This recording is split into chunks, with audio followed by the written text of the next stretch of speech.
Hey guys, here is the oldest food forest that we have on our property.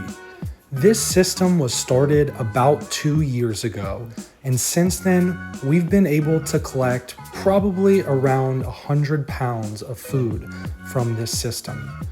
We're so blessed with how it turned out, but the truth is, we've made a lot of mistakes through the process of creating this food forest. And now I'm gonna walk you through my top 3 mistakes that we made. The first mistake that we made was the shape of our beds. As you can see here, the shape of this bed is like an upside down letter C. The water, when it hits these beds, it runs right off. And here in Florida, if you're in a sandy, dry area, you're really looking to capture that water.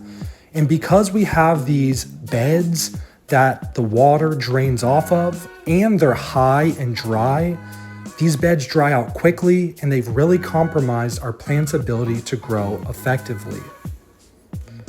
As you can see in some of my other beds, I've fixed that problem. Here, I used old logs from trees that we brought down to create a raised border that locks that water in and prevents it from running away.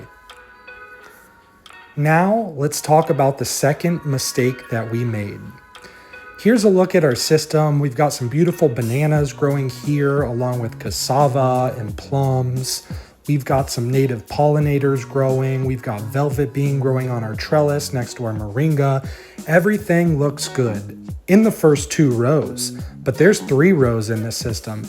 And now I'm gonna show you what's compromising that 3rd row. Here it is, this giant water oak. This is one of the top mistakes that we've made in our system. And that mistake was not removing trees before we started our system. Now I know what you're thinking, aren't you trying to grow trees? Of course we're trying to grow trees, but these are water oaks. They only live about 50 to 70 years and they're notorious for dropping their branches in storms. And so what we're going to do is remove this tree and replace it with something that gives us food and that lives significantly longer, like mangoes that can live over 100 years. You can see how close this tree is to our beds, and because of that, it's starting to compromise our plant's ability to grow. Now here's a tree that we love in our yard. This is a live oak, and these oak trees can live over 500 years. You can see how we've embraced this tree. We have monstera fruit growing, and we've also created this pineapple island, one of our favorite ways to incorporate these beautiful trees. And this is a tree that we will never remove. But back to those water oaks, we're gonna take those out because look at this avocado. This is that last row that was in the system. And you can see all these plants were struggling. Here we have a Brogdon avocado that usually thrives in Florida, and after 2 years, it hasn't even grown an inch. And look at this day avocado. Wow, is that sad?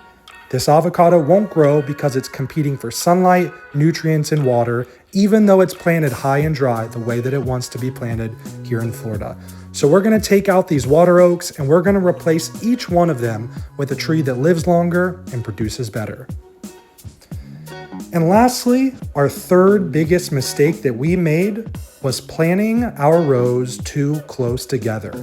These paths are only 3 foot wide, and you can see that our trees are starting to grow into one another. We're already competing for light with these oaks, and when we have these tall trees like papayas, we're actually starting to shade out some of our target species of fruit trees.